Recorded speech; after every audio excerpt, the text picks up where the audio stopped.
Tell them it wasn't easy. When they look back and see 125 wins, tell them we never took a single one for granted. Teach them about our passion and our patience. If they ask who was our star, give them 25 names. And if you forget our names, just tell them we were Yankees. And in the season of our lives, we became a team. A team that made people believe that baseball could be magic. And men could be perfect. Swung on, he's gonna get it, popped up to right field, O'Neill near the line, he makes the catch! David Wells has pitched a perfect game! Bernie Williams coming, still coming, he lunges, and he makes a great catch!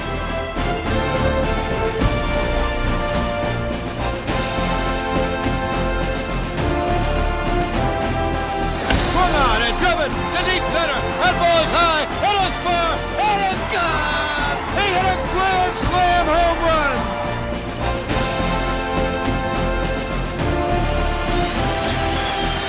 Swung on, there it goes, deep right, a 3-run home run, and the Yankees take a 7-5 lead. And slowly to third, charging is Roche's bare hand, fires, got him! Oh, what a play! Long drive, way back, at the wall, got it! History of Yankee Stadium on the season's last day! In nearly a century of Yankee baseball, there had never been a year like 1998. But their greatest challenge still lay ahead, and the World Series crown they treasured was still 11 wins away.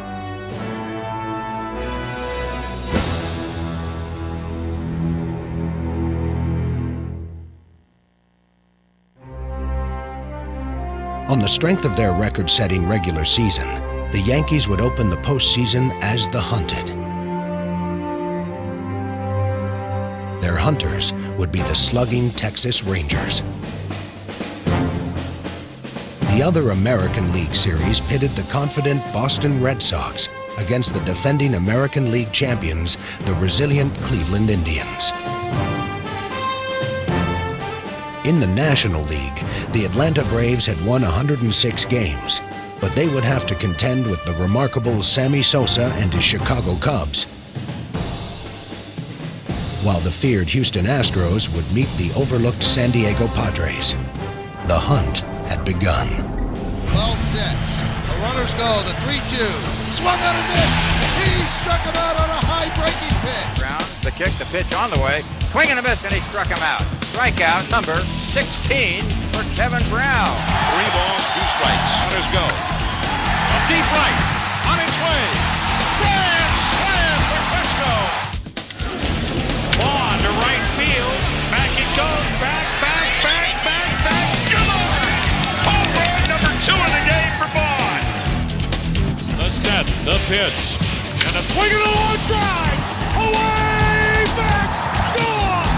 David Justice makes it 6-2 tie. And now Spencer drops this one on Helling, deep left center and gone. Unbelievable. And Spencer continues his Roy Hobbs or Shoeless Joe out. There it is. Gutierrez scores. The Astros have won the game they had to win. Hammered down the left field line. Fair ball, Braves win. They lead 2 games to none.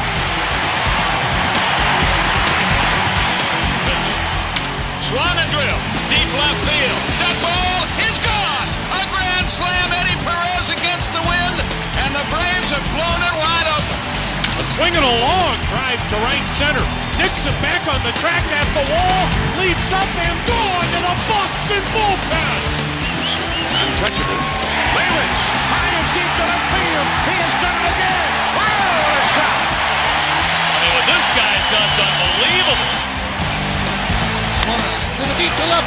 Let's see if he got enough. See ya! Home run, Shane Spencer. The dream continues. Oh, how do you explain Shane Spencer? And really, who wants to? Line to left, that'll be sinking a base hit. Justice up with it, trying to score. Valentin, out of the plate, in time, and the Cleveland Indians are headed to New York. How about that? High ball, deep right field, drifting back, Derek Bell, that ball is gone, and the Padres will march to Atlanta. While the San Diego Padres, Atlanta Braves, and Cleveland Indians were joyously savoring their division series victories, for the New York Yankees, the celebration had turned bittersweet. We just wanted to send a message to Darryl that we're all behind him and his family, and we're pulling for him. We know you're strong enough to get through this, and we're behind you. During their series against Texas, the Yankees learned that Darryl Strawberry, one of their emotional leaders, had been diagnosed with cancer. Being a part of this Yankee ball club, being able to, be on a team with such great success that we've had this season, and then you reach this point where you get to the playoffs, you're not able to be a part of it because of an illness, and that, like I said, I really have no control over, and all I can do is, try to be strong and do the best that I can. As Darryl's wife, Cherise, threw out the ceremonial first pitch, the Yankees would begin the American League Championship Series with heavy hearts, but also vengeful ones. The Cleveland Indians had eliminated them from the 1997 playoffs, and their Game 1 starting pitcher, Jarrett Wright, had claimed 2 of Cleveland's 3 victories. The Yankees were eager to right a wrong that had been simmering within them all year. Here's Knobloch. A line drive toward right center field that falls for a hit. Not going. Line drive by Vizquel for a base hit. There go the runners. Pitch is swung on in line. Is a base hit right field. Knobloch scores. On to third goes Jeter. And the Yankees take a 1-0 lead. Right at the belt. Deal. Swung on. Bang! Base hit. Center field. Jeter scores. And the Yankees take a 2-0 lead.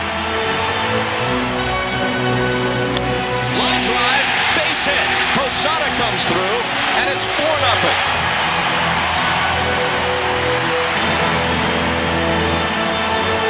The Yankees' 5-0 first inning lead was in good hands with lefty ace David Wells.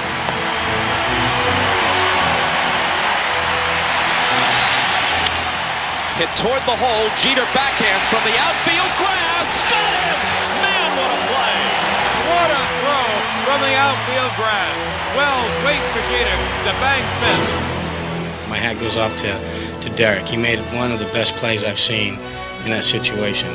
For that to happen, it's very emotional at times when you're out there. When you see those kind of plays, it gets you so pumped up. You don't know what to do, man. You're just ready to go. And with 20-game winner David Cone on the mound in the second game, the Yankees were expected to go to Cleveland with a 2-game lead. But a David Justice home run seemed to shatter New York's aura of invincibility. And the Yankees are behind for the first time in this postseason. New York would get a run of their own, but no more. And as the game moved to extra innings, the Yankees would squander several scoring opportunities. And then, in the 11th inning, they would squander the game. Fryman squares to Bunt and gets it down nicely. Martinez with the flip to first, safe. Now the Yankees are going to contend as the ball rolls away, and Wilson's being waved home. He stumbles. They may have a play on him. He slides in safely. The Yankees are going to contend that Fryman was in the baseline. But that was a very poor play to let that ball roll down there while you wait for an umpire to make a decision. You can't let the ball roll 10 feet down the right field line and no one go pick it up. In one bizarre play, the Indians had taken the second game and the momentum. When they came home to Cleveland, they would take control of the series. This ball is well into right center field. On the run is Bernie Williams. He's a spectator, though. This one's gone. Here's the pitch to Tomei. The pitch is swung on, drilled deep to right field. O'Neill back on the track, at the wall. See ya! and the Indians now lead 5-1. And the Yankees are in trouble here in Game 3. As the Yankees helplessly watched a barrage of Indian home runs vanish into the Cleveland night, it was clear that a season that was destined for greatness was suddenly in peril. The Yankees have never had serious pressure put on them all year. It might be about to happen here tonight. Joe, your team has not been behind since April 21st. How do you think that they'll react? Well, we've bounced back many times before. So I guess now that we're down 2-1, we're not the favorites anymore. We'll see what happens. While the Yankees were feeling the heat in the ALCS, the Atlanta Braves already had their feet to the fire. Facing the San Diego Padres in the NLCS, the Braves were in an autumn swoon, headed for an early fall. Hey, he's going to throw it. You're going to stand there. He's going to throw a fastball right there. You're just going to hit it right back at him somewhere. Hard. Real swing. Caminetti waiting for the drive. Center field. Pretty well hit. Way back through the wall, at the wall. That ball is out of here. Oh, Doctor! Padres take a 3-2 lead here in the 10th. Ken Caminiti's game-winning homer in the opener would set the tone for the series. The Padres surged with confidence, and the Braves came unnerved. Backhand past the dive of Lockhart. That's going to score a run. Charging Jones. Here comes the throw. Here comes Gomez. Head first slide. He scores. And I can give you an old doctor for that one. 2-ball, 2-strike pitch coming up. Plesko waiting, and strike 3 called on the ball. Game is over. An 11-strikeout night for Kevin Brown, and the Padres have just swept the first 2 games of this LCS here in Atlanta. Here's the pitch coming up. Drive left field, another base hit. Racing around his wife, up with it is Vanderwall. Throws to the plate, and they got him. And what a play!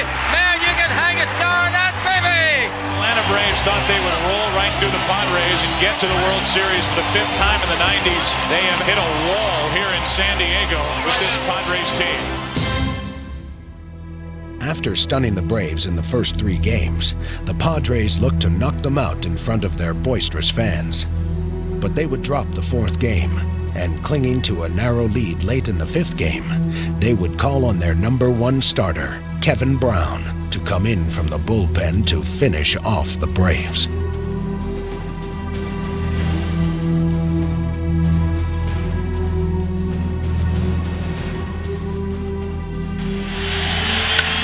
Driven into deep right field, at the track, at the wall, a 3-run home run, Michael Tucker, and the Atlanta Braves take a 5-4 8th-inning lead.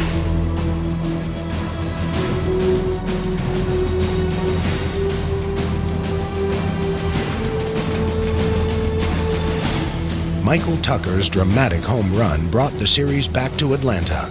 The Padres had lost with their best, and with the pressure on them mounting, they looked to Sterling Hitchcock to bail them out in Game 6. Hitchcock was up to the challenge. In his 2 previous postseason starts, he had beaten former Cy Young Award winners Randy Johnson and Greg Maddux.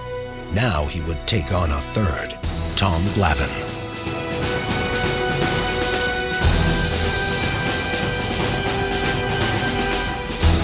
3-2 pitch. Got him looking to end the inning. Ball and 2 strikes. Joyner strikes out. 2 gone.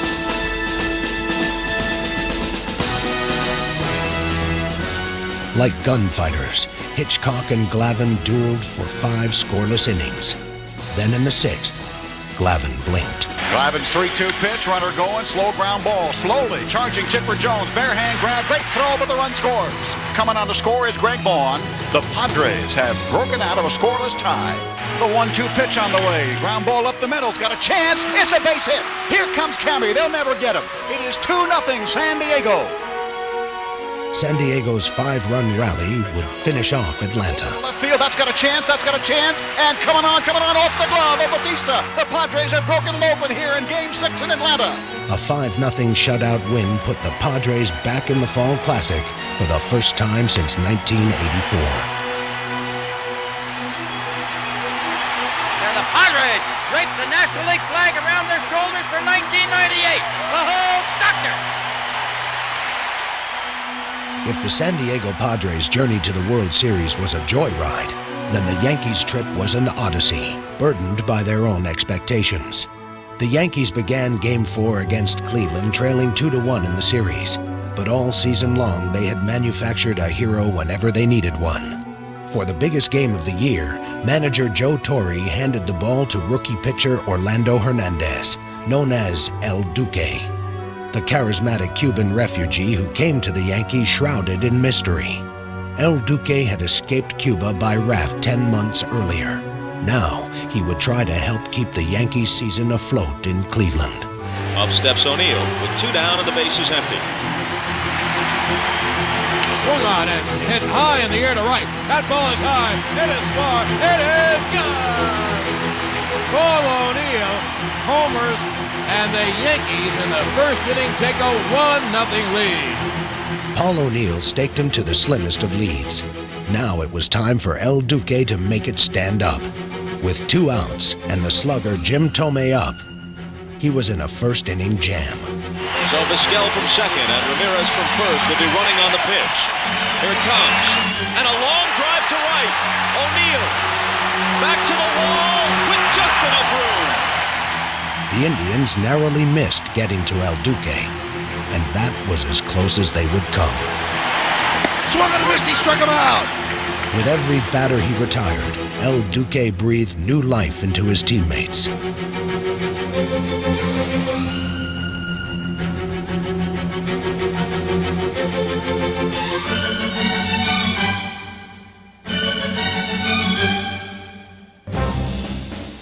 In the first must game they've had all year, the Yankees came through swimmingly, mostly because of El Duque Orlando Hernandez. Uplifted by El Duque and spurred on by the free-spirited David Wells in Game 5, the Yankees returned to championship form. Pitch. Swung on, hit high in the air to deep right. Ramirez back, on the track, at the wall. That ball is gone!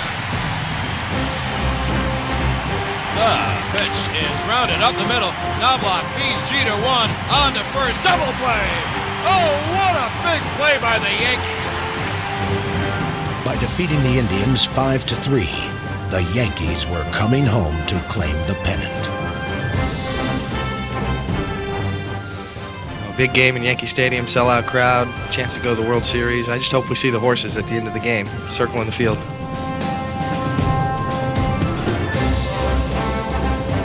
Swung on and hit high in the air to center. It is high, it is far, it is gone!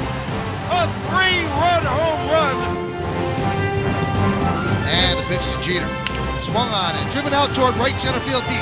Throwing back Ramirez, still back at the track, and it's up against the wall. It falls untouched. 1 run scores. Here's Girardi. He'll score.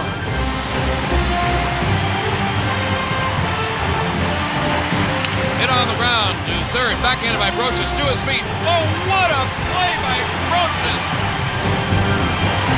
Is dribbled on the ground back to Rivera. He fields, goes to first, in time. Ball game over.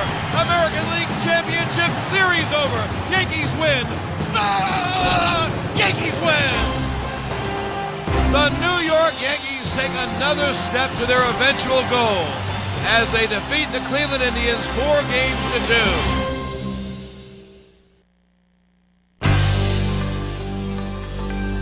The spirits that haunt baseball's most hallowed ground seem to come alive in October. Yankee Stadium first-timers like the Padres' Tony Gwynn can be daunted by the ghosts of Ruth, Gehrig, and Mantle if they're not already in awe of the present-day Yankees themselves. I just want to tell you congratulations.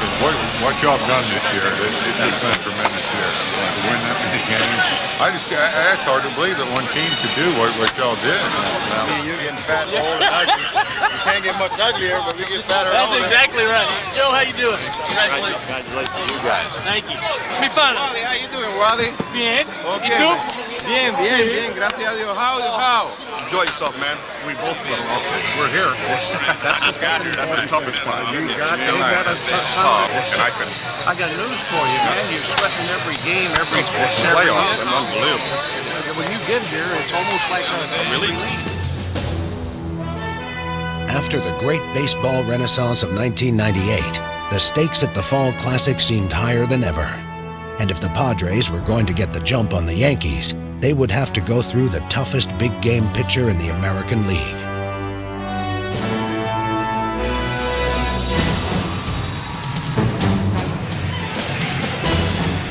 Veras is running as Gwynn pokes a base hit into left field. Veras will stop as Leday came up ready to throw. A walk, a single, and the Padres have something working in the first. Look at Tony Gwynn. He just serves one through the shortstop position that was vacated by Derek Jeter. How many times have National League pitchers seen that? After getting Greg Vaughn to hit into a double play, Wells needed one out to escape from the top of the first. It'll be a 1-2, and the pitch. He struck him out swinging. So Wells works in and out of trouble. Wells dodged a bullet early. The Padres' Kevin Brown wasn't so lucky. Next pitch on the way. Davis hits Brown. Harem's off his knee. He'll get a base hit on that one. That was a shot up the middle. I don't know where it got Brown. And Brown tells the trainer, God, has it, get out of here. I'm fine. 4 batters later, the situation cried out for Darryl Strawberry. Instead, the moment belonged to the man who replaced Darryl on the roster.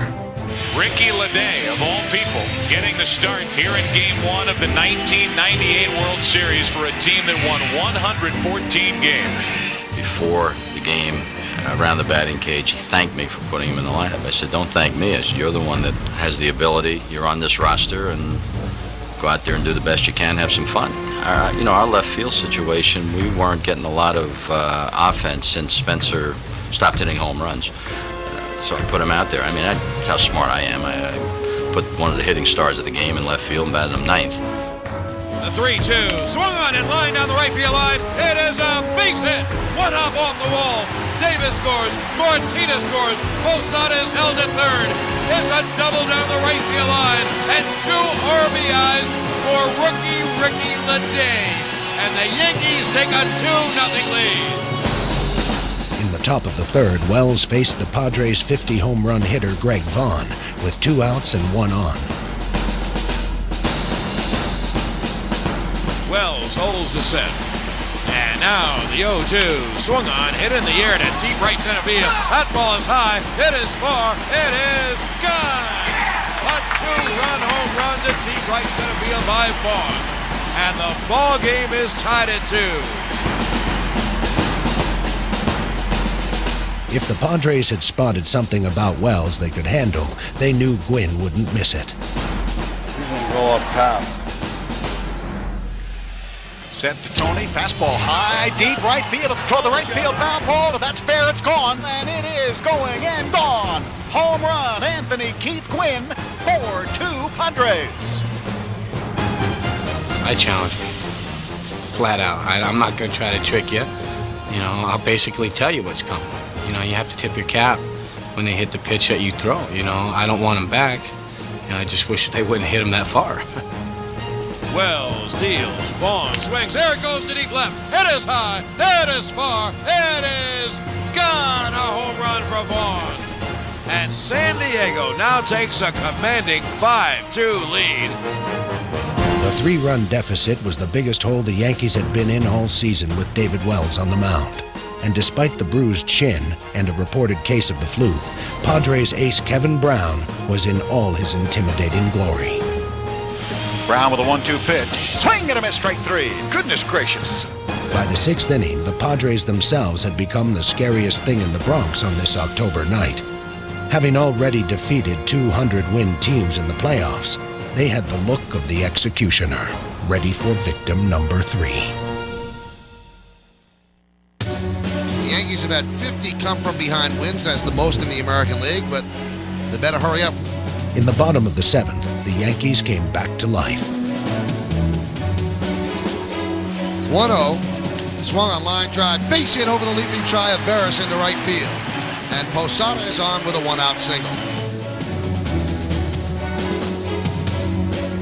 The youngsters at the bottom of the order led the way. A single by Jorge Posada and a 1-out walk to Leday brought Kevin Brown's night to a sudden end. And outside, ball 4. Dave Stewart, paging Dave Stewart.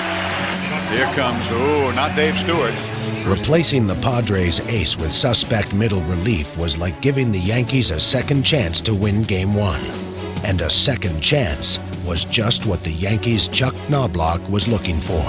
What an opportunity for Chuck Knobloch to endear himself to these Yankee fans. Redemption! Redemption, Chucky! Redemption! And the 2-0. Swung on and drilled deep to left. Did he get enough? Falling back at the wall. He leaps. See ya! Home run, Chuck Knobloch. And the Yankees have tied the game at 5. Oh, all is forgiven by the New York fans as Knobloch goes deep. A huge 3-run home run. And the stadium's up for grabs. Derek Jeter followed with a hit, and the Yankees loaded the bases for their struggling slugger Tino Martinez. And now Tino Martinez, another Yankee player who has a chance to erase a lot of bad memories in the postseason. This could be another cleansing at bat. It was for Knobloch earlier in the inning.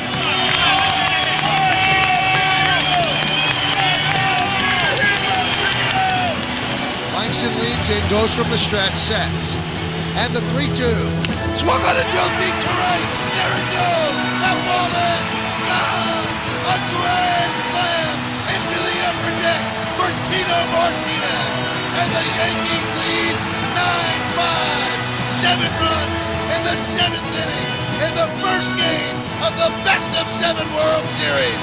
Oh, what a home run for Tino Martinez. We've had some tough times, and we've been trying to pump each other up, the past few weeks, trying to be encouraging and supportive to each other. So it was really special that, we could both come through in one inning like that. Tino, you knew something good was going to happen. I mean, he was just so due, and he wanted it so bad. And it was almost like we were getting on the step already because we knew he was going to do something. What a storied 7th inning. A 3-run home run for Knobloch. A grand slam for Tino. If we don't go back, that's the way I'll remember Yankee Stadium, watching that grand slam go out of there and just watching the people go crazy. That's what I'll remember about the 1998 World Series.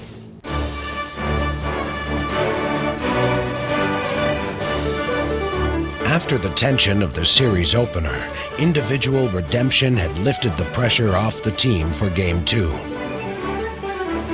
And on the mound, with the calm of a man whose dreams had already come true, stood El Duque, who had left any sense of fear a world away. I'm not afraid of anything they can do against me. That's the only thing they can do. They can hit it or not hit it. 2 on, 2 out. It'll be a 1-0 to Joyner. And the pitch is swung on, hit in the air to deep right. O'Neill back on the track at the wall, leaps, and he makes a catch. Oh, what a catch by O'Neill. If he doesn't make that play, then momentum's on our side. But, he made it look easy. Or I was on second base at the time, so I didn't see it until I saw the replay. But you watch him on the replay, he knew exactly where he was. He knew exactly what he had to do, and he went up and he caught the ball. Great play by Paul O'Neill. Banged into the walls, he caught it and pulled it down. A sparkling play to rob the Padres of at least 1 run, maybe more. So when he came back and, he's against the wall and he made the catch and he comes down with the ball, it's just like, yes, you feel yourself kind of pumping your fists a little bit, saying, okay, now we're in the dugout and we have our chance to get on the board first. I could tell when I got back in the dugout that Duque came up to me, and I don't really know what he said, but, he was happy. In the bottom of the first, Padres catcher Greg Myers, starting behind the plate for the first time in a month, tried to shake off the rust. The Yankees smelled blood, and after Chuck Knobloch worked a leadoff walk, New York went right for the jugular. Let's put him pressure on this guy behind the plate, okay? So anytime, if you get a good lead, just take off. Let's put him pressure early in the game, okay? There goes Knobloch. Pitch cut on a miss. And Myers' throw is a terrible throw, and Knobloch steals. The Yankees were the aggressors, and the Padres were back on their heels. Ground ball to third, backhanded by Caminiti. Long toss across the diamond, high over the head of Joyner. Rounding third is Knobloch. He will score, and the Yankees take a 1-0 lead. And the 1-0. Swung on and grounded up the middle and through to center field, a base hit. Swung on and ripped. It is a base hit. Two miscues had given rise to a two-out rally. If we can get an extra out somehow, whether it's an error or something else happen out there, catch a break, we've been able to take advantage of those and put some runs on the board when that happens. Base hit between third and short to left field. Davis scores. Holding at second is Tino. It's a base hit and an RBI for Brocious, and the Yankees take a 3-0 lead. In the next inning, Ricky Leday ignited another barrage of Yankee base hits. Leday, another hit through the right side, and that's how we start the bottom of the second.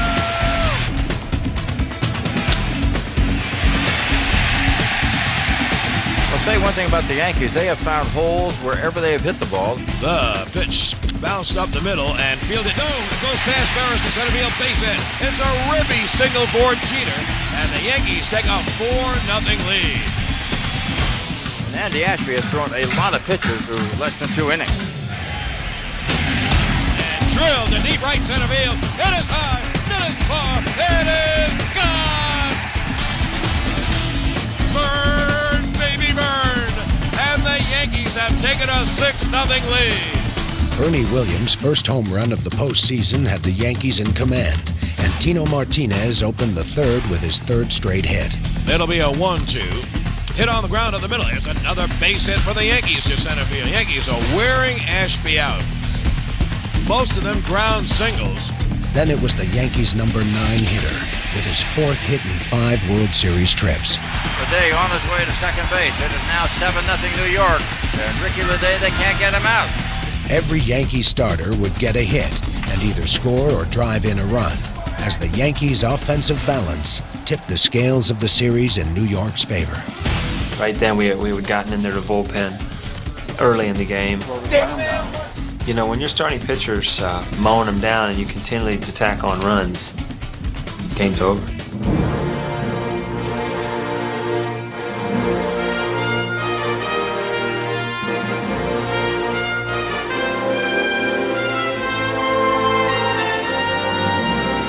Had a good fastball that day, good changeup, and kept the hitters off balance. But after that, we got some runs after, and he kind of relaxed a little bit and enjoyed the moment even more. After Joyner's deep drive in the first, El Duque wouldn't let another runner reach scoring position until the Yankees had a 7-0 lead. Technically, he was a major league rookie, but in the World Series, El Duque was clearly a world-class master. Boy, is that a slow arm? By a slow arm, it's a compliment, really. It's a guy who, it looks like his arm is coming through at about 50 miles an hour and the ball's jumping out at 90. And they're very deceptive, guys with slow arms like that. There's no effort into it, and he just snaps it right at the end. He's going to bust him right here. Not much of a swing from Vaughn. He was fooled. He was ahead of the hitters. That was the main thing. And he had a good changeup that day too. And he came in on lefties, went away on lefties too. Came in on righties, dropped down on righties. It was a lot of fun to catch him because he was on. El Duque's catcher got into the fun at bat as well, with 1 man on in the 5th.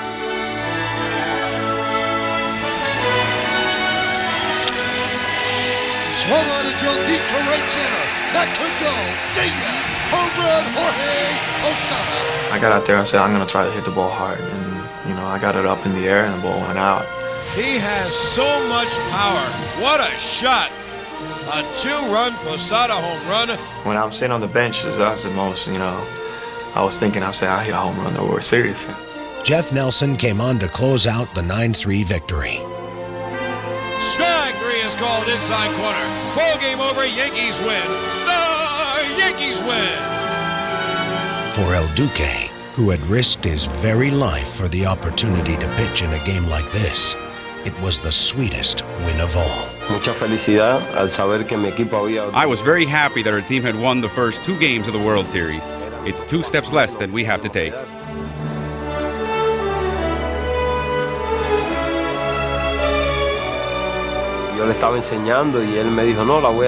I showed Jose the ball, and he said he was going to throw it into the stands. I told him if he did, then I would throw him into the stands.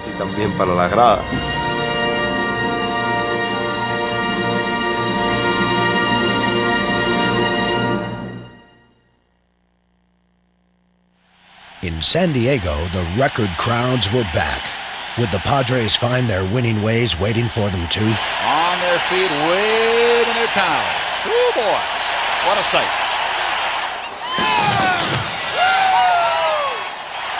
Win or lose, this has been one of the great experiences in the history of San Diego sports. NLCS MVP Sterling Hitchcock benefited early from all the support surrounding the field and on it. Coming on. Coming in, Finley. Throw! Got it! He got it! Oh, Doctor! You can hang a star on that one. He juggled the ball twice and held on. Woo-hoo! Off to a great start. Steve Finley kept Hitchcock out of trouble in both the first and second innings. Drive center field. Finley going back, way back, near the wall. That's the wall. He's got it! Oh, you can hang another star on that, baby!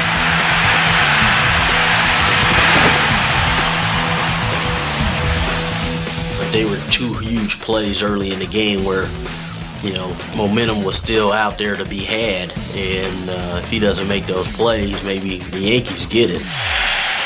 Hitchcock gained confidence, striking out 5 in the first 5 innings.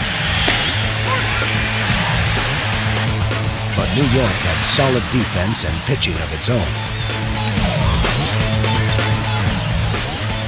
And the 3-2. Breaking ball struck him out swinging.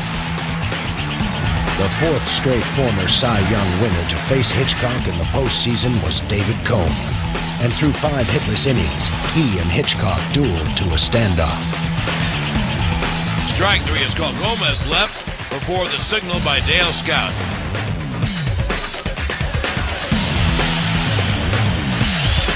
Strike 3 call. He got him swinging in the 3rd and looking here in the 5th.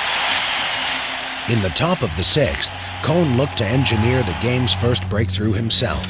Swung on and blooped to left field. That's going to fall in for a base hit. How about that? Right in front of Vaughn, who plays it on a hop, and he fires it into Gomez. You know, David Cone knows what he's doing, and he is an athlete, but I don't think the Yankees are happy about him running the bases. It doesn't help Cone's pitching performance. He may have to run and slide, especially if Knobloch is bunting. He does bunt down the third baseline. A beauty, barehanded by Caminiti. High throw, and it pulls Joyner off the bag. Everybody is safe, and Sterles, you were right. The 0-1. Swung on, ground ball up the middle. That's a base hit. Rounding third is Cone. Do they send him? No, Willie Randolph holds him. And the throw from Finley comes all the way in, slightly up the third baseline. I thought I was running pretty good, and then I saw the highlight, and that was ugly. I am slow. I was running like a duck. Which pitcher would run out of gas first? So bases loaded, 1 out. And here is the first great chance for the Yankees. Here is Bernie Williams up. The 0-2 pitch. Swing and a miss. Struck 3. Just when it looked like Hitchcock might wilt, he turned the energy up and turned the Yankees away again. Yeah, give him credit. He's pitching with a lot of heart right now. He's giving it everything he's got.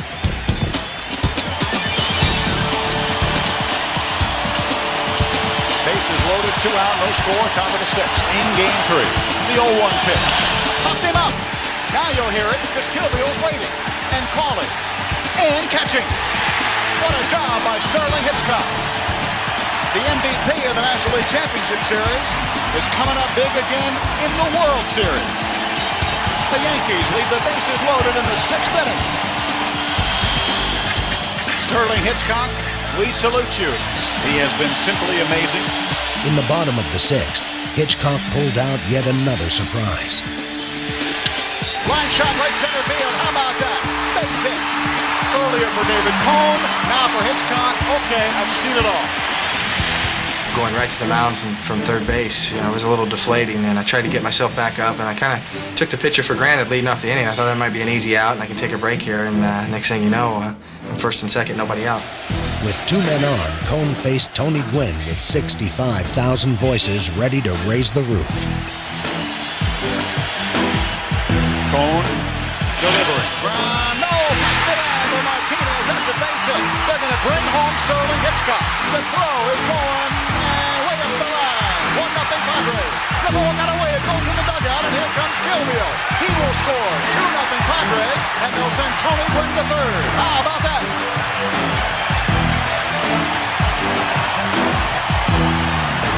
Oh, they're going crazy. I think the thing that really kind of set the table for all of this is that in the sixth, Coney led off with a base hit, and so he's on the bases. Even though we wiggled out of the inning without giving up a run, Hitch starts off the bottom of the sixth with a base hit, and then he has to run the bases. Just like in the opener, the Padres had a 3-run lead after 6. And once again, they would send a weary starter out to pitch the 7th. I don't know if running the bases or, just being out there was a factor, but, I know Brocious had a heck of an at-bat coming into the top of the 7th. And the 3-2. Swung on a drill deep to left field. Going back is Vaughn. Still back. On the track. At the wall. Looking up. See ya! A home run for Scott Brocious, who is having a blistering World Series. And the Yankees have closed to within 3-1. Oh, did he hit that ball. Having given up 3 runs in the 6th inning, I thought that was a huge momentum swing in the game. And then Scotty comes up, bang, it's 3-1. And all of a sudden on the bench, we kind of rose up and said, hey, we can get back in this thing. Swung on a line deep to left center field, giving Chase Finley on the run. He will not get there. One hop up against the wall. Spencer motoring into second, and he's got himself a double. For the 4th straight game, Hitchcock had outdueled a Cy Young winner, and the Padres' relief had made his lead hold up in each of the previous 3. Swung on and grounded softly to third base. That'll score a run. Under the glove of Caminiti, and then bobbled by Gomez. Everybody is safe, and the Yankees have cut it to 3-2. With 1 out and the tying run at second, Derek Jeter stepped to the plate. Georgia comes set, breaking ball, line shot. Gomez now bobbling and hands on. Goes to second base. Oh my goodness, what a play. It was a great escape, but there was a sense that the Padres had let the momentum slip through their fingers. Left fielder Shane Spencer and the Yankees grabbed it by the throat.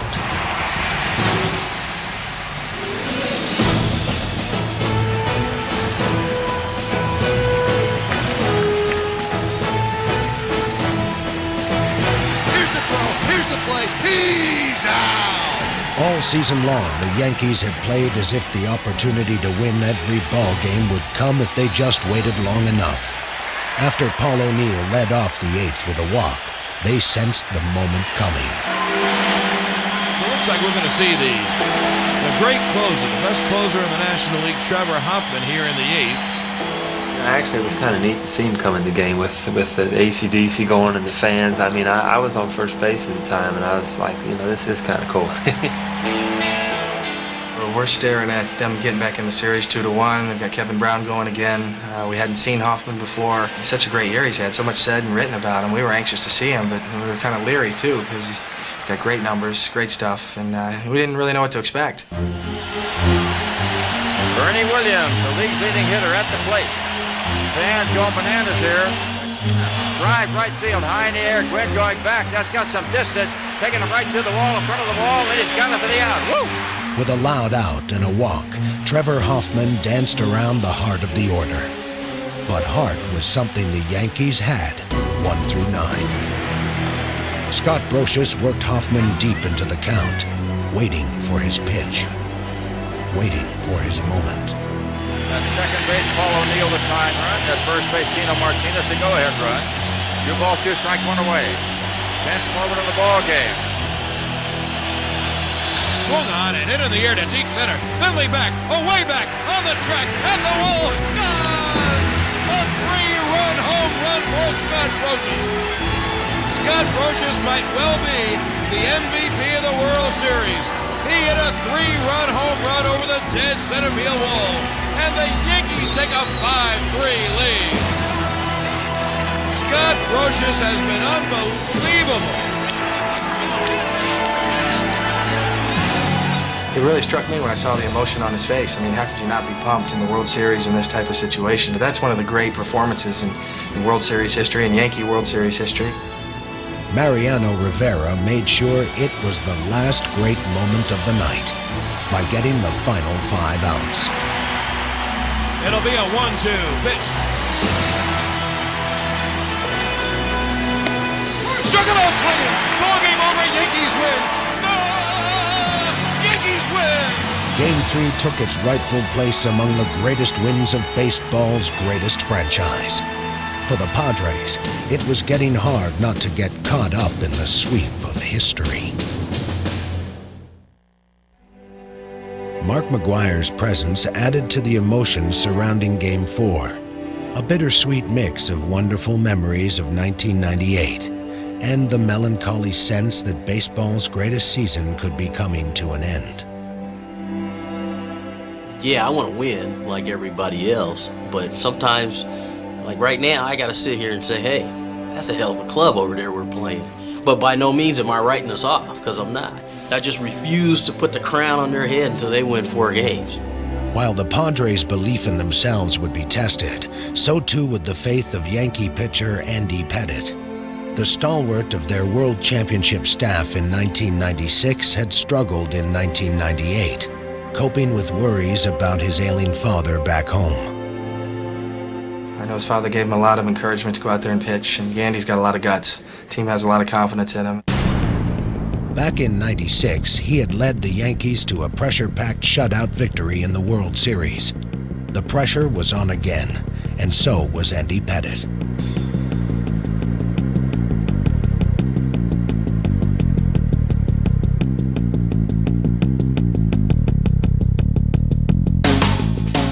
Caminetti, curveball, got him again.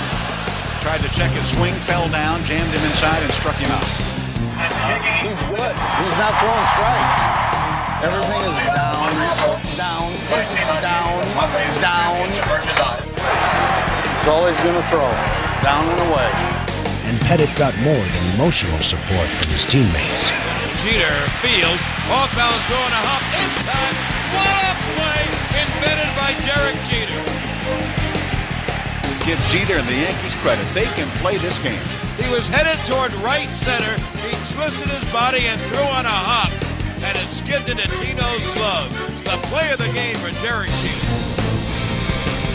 Some guys just seem to have the magic. But even a home run king would have been glad to sit this one out the way Pettitte was mowing down the Padres.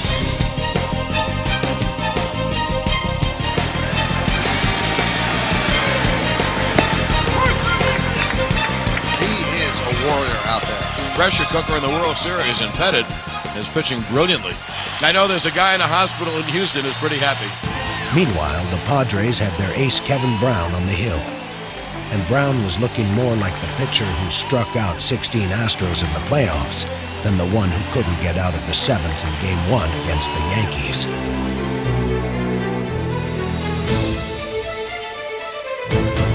The 3-2 is on the way. Swing and a miss, strike 3.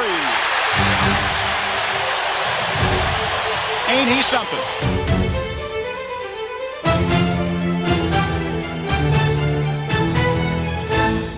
After 5 scoreless innings, the Yankees looked for a break in the 6th.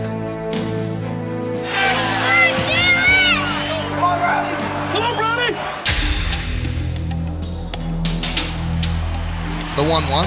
Swung on and chopped high to shortstop. Charging Gomez on the short hop field. Fires. Not in time.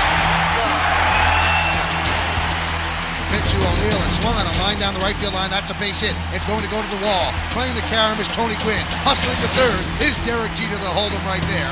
Once again, here come the Yankees, which means more and more pitches, more and more threats against Kevin Brown.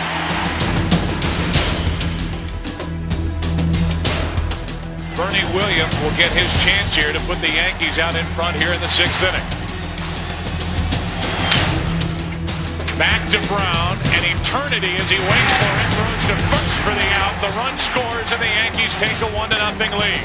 On a ball that traveled less than 60 feet, the Yankees moved themselves into a position to win, and the game remained a matter of inches. Tino Martinez has to wait. Wait a second.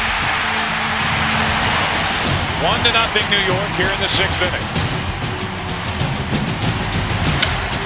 With a shortstop, Jeter against the high hop. Derek Jeter had boldly gone for the lead runner to keep the double play in order. A little decision that would make a big difference in the game. Here's Ken Caminetti. He is 0 for 2. And the pitch. Swung on and grounded to second base. Could be 2. Now block fields. Goes to second one. Back to first double play. And the Yankees turn it, and Pettitte gets out of the inning. 3 outs on 2 pitches ended the 7th. In the 8th, the Yankees inched along towards a championship. Here's the 3-1 pitch. There goes Jeter. Pitch on the way. Chop to high. Chopper to the first baseman, Leyritz. Over it again, and Leyritz tries for it and safe. Absolute wrong decision in the heat of battle. Safe, Brownie. Brownie, he was safe. He was safe. Bases loaded, 1 out, top of the 8th. Kevin Brown with his back to the wall, as are the Padres. The pitch swung on and line, base hit, left field. Scoring is Jeter, rounding third O'Neill, they hold him up. It's a base hit. And the Padres are really in deep trouble right now. The infield was in for a play at the plate. Roches made contact and hit a soft liner over Gomez's head. It's a base hit and an RBI for Roches, and the Yankees take a 2-0 lead. Ricky Leday finally got the ball out of the infield for the Yankees with a sacrifice fly that made the score 3-0. Brown's night again ended bitterly, but the Padres would fight to the bitter end. Getting closer and closer to their 24th World Championship. The amazing Tony Gwynn started the 8th with a single, lifting his series average to 500. Jeff Nelson came in to face the 50-home run bat of Greg Vaughn. Pettit had given his team his best. The bullpen would make sure it was good enough.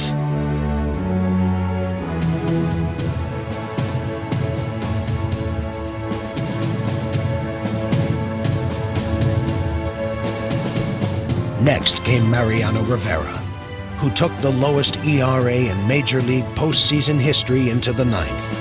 Yankees playing back, hoping to get the ground ball. Rivera deals, hit on the ground, double play ball to Jeter. Feed now block 1, on to first, double play. Finally, it was a first-year Yankee, putting the flourish on a series that put him in the pantheon of Yankee heroes of the fall. Hit on the ground on a hop to Roches. Fields, throws across, end time, ball game over, World Series over, Yankees win, the Yankees win! In our lifetime, we will probably never see this again. 125 wins, unheard of. They are an amazing baseball team, and if you are a New York Yankee fan, you should have a very broad smile on your face right now, because it doesn't get better than this. For the San Diego Padres, there was no dishonor in defeat, only pride in how far they came and how many fans they brought with them. For the Yankees, there was the team of the century and the teammates of a lifetime. This team, as far as what it's accomplished, it's kind of mind-boggling. I mean, nobody can believe the things that we've done. I've never been on a team where I felt like deserved to be in a World Series and to win a World Series as much as this team did. It's neat. It's neat to be part of it. And I think everybody in here should look around on that last night and remember, you know, this is a team that should be remembered for a long time.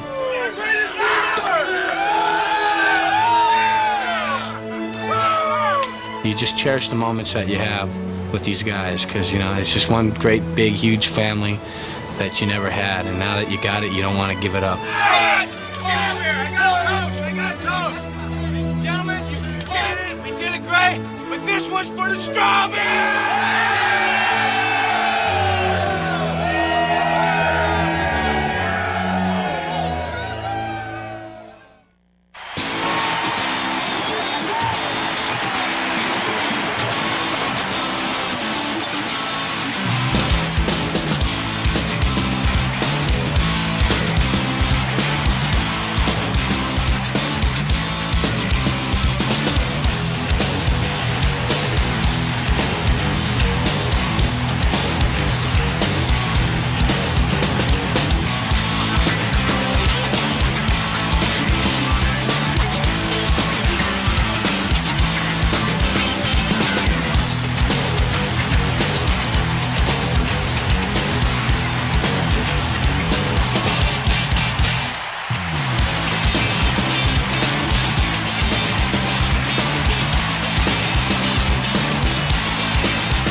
Every team from now on that has a good season is going to be compared to this team, the 1998 Yankees.